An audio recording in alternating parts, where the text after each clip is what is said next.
सब चीजें पुरानी थी क्योंकि सारे किरदार ही पुराने थे। बस एक चीज नई थी कि इमरान खान साहब की जो हुकूमत है उसको नो कॉन्फिडेंस के जरिए हटाया गया। इससे पहले प्राइम मिनिस्टर या तो उससे इस्तीफा लिया जाता था या उसकी गवर्नमेंट को तोड़ दिया जाता था या उसको अदालत जो है वो नाअहल करार देती थी। तो इमरान खान साहब को ना तो किसी अदालत ने डिस्क्वालीफाई किया, ना उनको कहीं से किसी ने प्रेशराइज किया कि आप रिजाइन कर दें, बल्कि उनके खिलाफ नो कॉन्फिडेंस आई। तो ये एक नई चीज थी, बाकी तो सब चीजें पुरानी थी। और जो मीडिया पर पाबंदियां थी वो भी पुरानी थी, जो जुडिशरी के कंट्रोवर्शियल फैसले थे वो भी पुराने थे। तो मुझे तो ऐसा लग रहा था कि 50s में और फिर 90s में जो पाकिस्तान की पॉलिटिक्स में जो कुछ होता था वो उसकी रेपिटेशन थी 2022 में। अच्छा हामिद, ये बताइए कि इसमें दो सवाल उठते हैं। एक तो ये कि इमरान खान साहब जो कहते रहे कि पहले तो कह रहे थे अमेरिका, उसके बाद हाल ही में हम सुन रहे हैं वो कह रहे हैं कि जी एक शख्स जिम्मेदार था मेरे जाने का, वो जनरल बाजवा का नाम लेते हैं बार बार। एक उस पर कुछ कहिएगा। दूसरा ये कि अच्छा इस पर जवाब दें, फिर एक और सवाल है कि कितनी कोई नई चीज़ थी या नहीं, ये बताइए। देखिए नसीम जरा साहब, मैं अवॉइड कर रहा हूँ आजकल।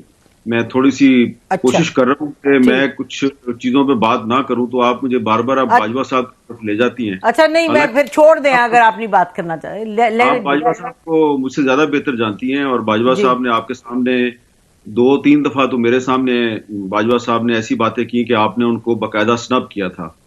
तो अब आप पे भी थोड़ी सी जिम्मेदारी आयद होती है कि आप भी कौम को बताएं कि बाजवा साहब के दिमाग में एक्चुअली था क्या। वो पाकिस्तान की फॉरेन पॉलिसी को, कश्मीर के इशू को, इजराइल और पाकिस्तान के ताल्लुकात को किस तरीके से वो उसको सिविलियन गवर्नमेंट को डिक्टेट करना चाह रहे थे। और आप जैसी इंतहाई एक्सपीरियंस खातून भी जो है वो आपने भी बड़े सख्त अल्फाज में उनकी मजम्मत की कि आपको ऐसी बात नहीं करनी चाहिए और ये आपका मैंडेट भी नहीं है।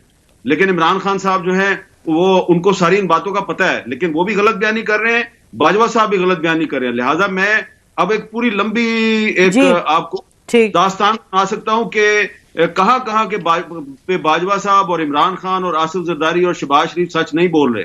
लिहाजा ये जो एक इंप्रेशन क्रिएट किया गया ना कि बड़ी चीजें सामने आ गई, कोई चीजें सामने नहीं आई। और इमरान खान बताएं कौम को कि किसने उनको ये कहा कि इसराइल को तस्लीम करो, तब मानूंगा कि इमरान खान सच बोलता है। तो इमरान खान साहब जो है, मेरा ख्याल है कि वो गलत बयानी कर रहे हैं, सिर्फ बाजवा साहब ने उनको नहीं हटाया। इमरान खान साहब जो है उन्होंने ही बाजवा साहब को एक्सटेंशन दी थी 2019 में, और उस वक्त मैंने तो उसकी बड़ी मजम्मत की थी कि इसको एक्सटेंशन नहीं मिलनी चाहिए। लेकिन क्या करें कि नवाज शरीफ, आसिफ जरदारी और इमरान खान एक हो गए थे और उन्होंने मिलकर बाजवा साहब को extension the.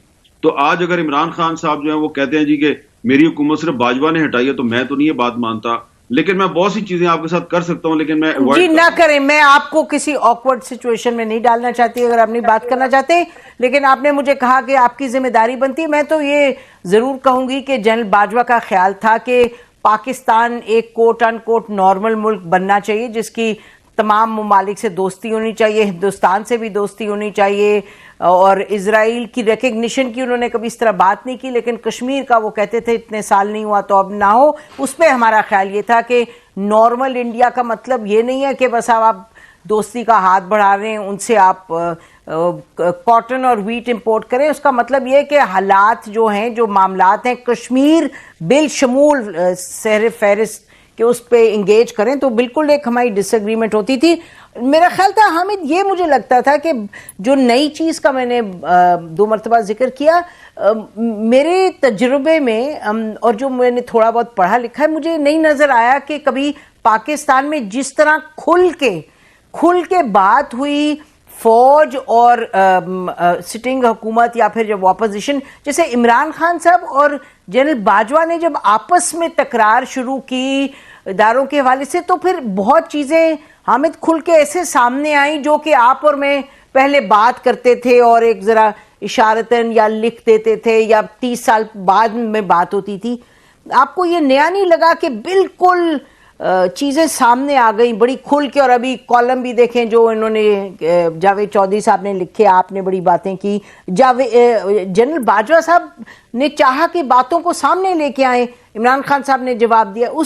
Is it something new Hamid?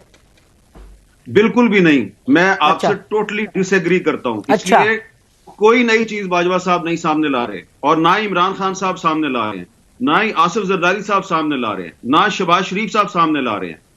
पिछले 6 महीने में जनरल कमर जावेद बाजवा साहब ने डबल नहीं ट्रिपल गेम्स की।